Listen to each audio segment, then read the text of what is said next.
जो शराब पिया है सब मर गए और उसकी दयनीय हालत है। हर जगह इसका फायदा ही फायदा होगा। तो समाज में शांति है, सद्भाव है, घर में प्रेम का माहौल है। अभी शराब मिल रहा है, ये लोग पी रहे हैं और पी रहे हैं तो देखिए कहाँ आ गए हैं। हम बचपन से शराब के खिलाफ हैं। हम लोग देखते थे क्या हालत था गाँव का, देहात का। शाम होने के बाद कोलाहल का वातावरण। दिन पर दिन पी करके भी जान लिया जाता है और तस्कर के माध्यम से आम लोगों को भी जान लिया जाता है। झगड़ा झंझट उसी की आवाज आती थी, कोलाहल। तो हम लोग नशाबंदी लागू किए हैं, तो इसी तरह से और चीज पर भी न ध्यान देना चाहिए कि पूरे तौर पर बिल्कुल शराबबंदी पूरे देश में हो। ये भी तो होना चाहिए। सरकार जो दिन रात शराबबंदी का ढिढोरा पीटती है, उसके द्वारा शराब जो है होम डिलीवरी भी होती है। ये नीतीश सरकार ने किसी शराब माफिया पर कार्रवाई नहीं की। अगला बार आवेंगे तो हम बंद करवा देंगे।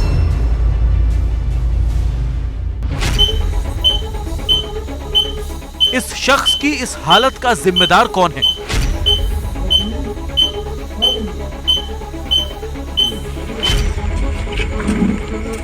इस परिवार के आंसुओं का जिम्मेदार कौन है?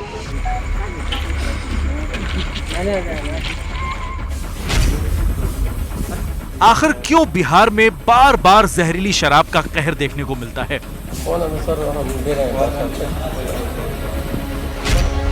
जब बिहार में शराब बंद है तो फिर लोगों तक कैसे पहुंच जाती है शराब? बच्ची शराब पी के मर गए हैं। तो कहाँ मिल रहा था ये? हमारे गांव में मिल रहा था। कितने लोग मरे? और 6 लोग तो मेरे गांव का मरा है, खुद मेरे गांव का। ये कहाँ एक ही साथ पिया था वो शराब? और एक ही साथ पिया था लोग, ये तो नहीं। अब ये होश में होगा तभी ना बताएगा ये एक ही साथ पिया था कि अलग अलग पिया था।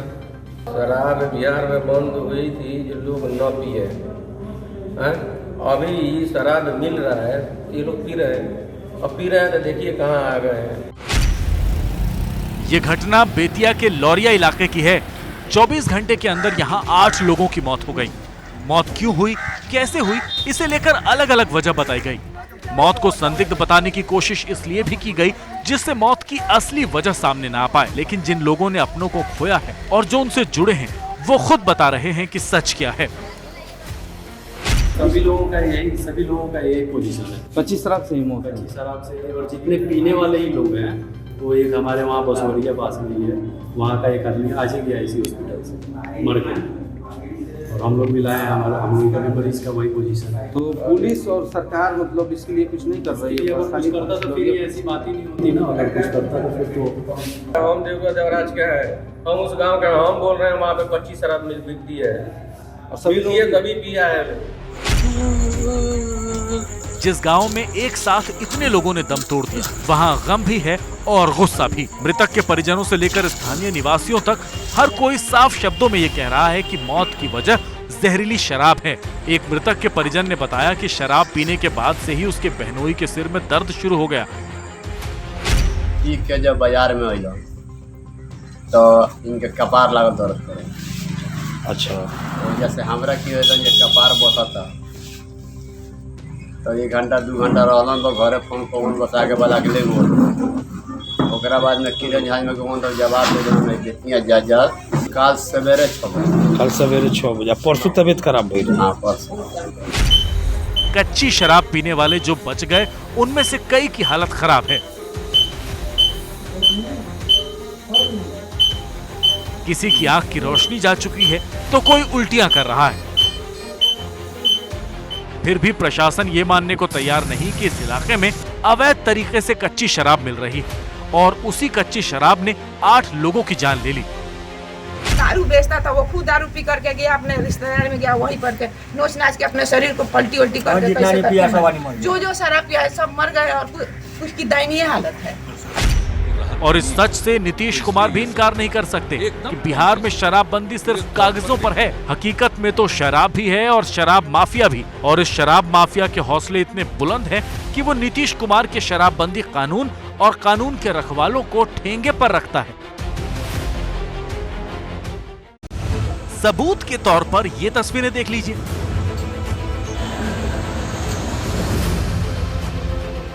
दरभंगा में शराब की बोतलों से भरी ये स्कॉर्पियो गाड़ी डिलीवरी के लिए जा रही थी। पुलिस को खबर मिली तो चेकिंग शुरू की गई, लेकिन शराब माफिया के गुर्गे पुलिस को देखकर भी नहीं रुके। तेज रफ्तार स्कॉर्पियो सामने चेकिंग के लिए खड़े पुलिस के एक जवान सफीउर रहमान पर चढ़ा दी गई। करीब 200 मीटर तक गाड़ी उस जवान को घसीटते हुए ले गई। इस हादसे में जवान बुरी तरह घायल हो गया। शराब माफिया का शिकार बने पुलिस के घायल जवान को अस्पताल ले जाया गया, लेकिन उसे इतनी बुरी तरह रौंदा गया था कि कुछ ही देर में उसने दम तोड़ दिया। इस घटना से स्थानीय लोगों में काफी गुस्सा है। पूरे बिहार में यह शराब के नाम पर लोगों को जान लिया जा रहा है। यह सरकार कह रही है कि पूरे बिहार में शराब बंद है, ये इसकी पोल खुलती है और दिन पर दिन पी करके भी जान लिया जाता है और तस्कर के माध्यम से आम लोगों को भी जान लिया जाता है। आज तो यह हद हो गया कि पुलिस वाले को जान ले लिया गया है। इससे बड़ी शर्मनाक क्या हो सकती है? सरकार को इस पर उचित सोचना चाहिए था। सरकार अगर सोचती तो बिहार में शराब माफिया को फलने फूलने नहीं दिया जाता। ये सरकार की शह का ही नतीजा है कि अवैध शराब के कारोबार से जुड़े लोग पुलिस और पुलिस वालों की भी परवाह नहीं करते। इसी साल फरवरी की ये तस्वीरें देखिए, जब बेगूसराय में नकली शराब बनाने वालों ने पुलिस की टीम पर ही हमला बोल दिया।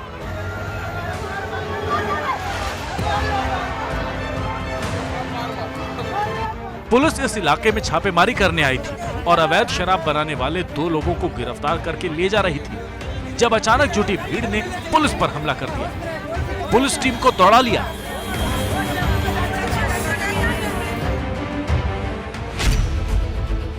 और अब दरभंगा में शराब माफिया ने पुलिस के एक जवान की जान ही ले ली। शर्मनाक तो यह है कि ड्राइवर के अलावा स्कॉर्पियो गाड़ी में सवार सभी लोग पुलिस के चंगुल से भाग निकले। तो एक तरफ शराब माफिया की गुंडाई और दूसरी तरफ जहरीली शराब का कहर। दोनों ही स्थितियों के लिए जिम्मेदार वो सरकार है जो शराबबंदी के इतने सालों बाद भी बिहार में शराब के कारोबार पर लगाम नहीं लगा पाई। लोगों की जान जो है अवैध शराब निर्माण करके ये ली जा रही है, और इसमें जो है सरकार जो दिन रात शराबबंदी का ढिढोरा पीटती है, उसके द्वारा शराब जो है होम डिलीवरी भी होती है, शराब का उत्पादन भी होता है। और आज तक ये नीतीश सरकार ने किसी शराब माफिया पर कार्रवाई नहीं की। किसी भी शराब माफिया पर, किसी शराब उत्पादन करने वाले पर, बड़े जो सप्लायर थे, वितरणकर्ता थे, उस पर कोई कार्रवाई नहीं हुई। हमेशा की तरह इस बार भी सरकार और प्रशासन बेतिया में हुई मौतों को कुछ अलग रंग देने की कोशिश में लगे रहे। हालांकि कई लोगों की शिकायत सामने आने के बाद पुलिस और मेडिकल टीम जांच में जुट गई है। इसमें से कुछ लोगों को हिरासत में लिया गया है, उनसे पूछताछ की जाएगी और जैसे ही इन्वेस्टिगेशन आएगा क्लीनिंग को फिर उसके ऊपर आगे कार्रवाई होगी इंचार्ज के ऊपर। वैसा मामला अभी तक नहीं एक भी प्रतिवेदित हुआ है कि किसी की ऐसी तबीयत खराब है। एक जो ये नर्सिंग होम में थे इन्हीं का था, और जो अभी कंफर्म एक बात बताया शराब से रिलेटेड वो उन्हीं के भाई ने बताया है, और उसके आधार पे FIR से लेके अरेस्टिंग वगैरह सब उसमें हो रही है। इसके अलावा भी लगातार जांच चल रही है और भी जो नर्सिंग होम है वहाँ भी हम लोग चेक करा रहे हैं। तो एक तरफ पुलिस और प्रशासन बेतिया में हुई मौतों की लीपापोती पर लगा है, और दूसरी तरफ सरकार भी इस मामले को जहरीली शराब से जुड़ा हुआ मानने को तैयार नहीं। अभी तक कुछ पता नहीं चला है, पूरी जांच टीम लगी हुई है, जब पता लग जाएगा, क्योंकि वहाँ गांव के लोग भी कुछ नहीं बोला, तो आखिर क्या है मामला क्या है, तो इसे वहाँ फॉरेंसिक टीम भी पहुँच गई है, तो उसको देखते हैं क्या है मामला, लेकिन मैडम उसके बाद बताएंगे। उनके परिजन आरोप लगा रहे हैं कि शराब से ही उनकी मौत हुई है। ऐसा कोई परिवारजनों का किसी का भी रिपोर्ट अभी तक नहीं मिला है। हैरानी की बात तो यह है कि इलाके के लोग जो बात साफ शब्दों में कह रहे हैं वो अब तक डिप्टी CM साहिबा ने नहीं सुनी। तो एक बार फिर उन लोगों के बयान सुना देते हैं जो कह रहे हैं कि जहरीली शराब के कारण ही लोगों की जान गई। सभी लोगों का यही पोजीशन है। 25 शराब से ही मौत है। 25 शराब से, और जितने पीने वाले ही लोग हैं वो एक हमारे वहाँ बसोरिया पास में ही है, वहाँ का एक आदमी आज ही गया इसी हॉस्पिटल से मर गया, और हम लोग मिलाए हैं, हम लोग का भी मरीज का वही पोजीशन है। तो पुलिस और सरकार मतलब इसके लिए कुछ नहीं कर रही है। अगर कुछ करता तो फिर ऐसी बात ही नहीं होती ना, अगर कुछ करता तो फिर तो हम देखो देवराज क्या है, हम उस गाँव का हम बोल रहे हैं वहाँ पे 25 शराब बिकती है और सभी लोग कभी पिया है।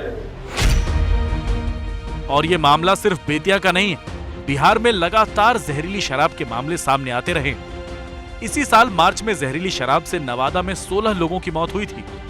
2016 से 2021 के बीच खुद पुलिस शराबबंदी का कानून तोड़ने के मामले में 2,12,015 केस दर्ज कर चुकी है। 5 सालों में अब तक 3,46,000 लोगों की गिरफ्तारी हो चुकी है और 1,70,000 करोड़ लीटर शराब जब्त की जा चुकी है। पुलिस ने बीते 6 महीने में 27,295 मामले दर्ज किए हैं और 20,88,094 लीटर देशी और विदेशी शराब जब्त किए हैं। ये आंकड़े बताने के लिए काफी है कि बिहार में किस तरह शराब माफियाओं का हौसला बुलंद है। यही वजह है कि नीतीश कुमार पर शराब माफिया को शह देने के आरोप हैं।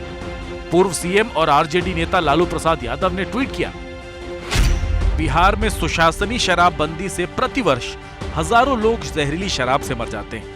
शराबबंदी के कारण सत्ताधारी लोग बिहार में 20,000 करोड़ की समानांतर अवैध इकोनॉमी चला रहे हैं। सत्ता के संरक्षण में सरकार में बैठे लोग शराब माफियाओं को संरक्षण दे रहे हैं और शराब माफियाओं को शराब की तस्करी और काला बाजारी में जो शामिल हैं, सत्ता का संरक्षण उसको प्राप्त है। आदरणीय नीतीश कुमार जी, अब मुंह खोलिए और बताइए कि ये शराबबंदी कानून में आपका और कितने लोगों की जानें जाएंगी। शराबबंदी ने बिहार के सामाजिक जीवन पर अच्छा प्रभाव डाला, लोगों की क्रय शक्ति बढ़ी, महिलाओं में सुरक्षा की भावना बढ़ी, अपराध के दर बिहार में घटे और साथ ही साथ एक ऐसा सामाजिक जड़ता पर यह प्रहार है जिसकी इच्छा राष्ट्रपिता महात्मा गांधी ने की। तो स्वाभाविक है चंद सिरफिरे लोग रहते हैं, लेकिन कानून अपने रास्ते चल पड़ता है और जिनको ये जो करते हैं उनको कानूनन सजा भी मिलती है, न्यायपालिका उनको मुकर्रर भी करता है। सियासी वार पलटवार से अलग इस सच से इनकार नहीं किया जा सकता कि बिहार में शराबबंदी के बाद अवैध शराब का कारोबार और तेजी से बढ़ा है और हर कोई यही कहता है कि बिहार में शराब सिर्फ दुकानों पर मिलना बंद हुई है, बाकी जिसे जब जितनी शराब चाहिए उतनी मिल जाती है। इसके बावजूद नीतीश कुमार ने पिछले 5 साल में शराबबंदी पर अपनी पीठ थपथपाने का कोई मौका नहीं छोड़ा। हमारे यहाँ शराबबंदी लागू करने से अपराध की घटनाओं में कमी आ गई, अपराध की घटनाएं घट गई, सड़क दुर्घटना में कमी आ गई, हर जगह इसका फायदा ही फायदा हो रहा है। तो समाज में शांति है, सद्भाव है, घर में प्रेम का माहौल है, महिलाओं की इज्जत बढ़ी, बच्चों का भविष्य सुधर रहा है इस शराबबंदी के जरिए। नीतीश जी, हमारी अपील है, अपने ख्यालों की दुनिया से बाहर आइए और सच देखिए। जहरीली शराब से हो रही मौतों के मातम को महसूस करिए और अवैध शराब के कारोबार को शह देने वालों पर नकेल कसिए।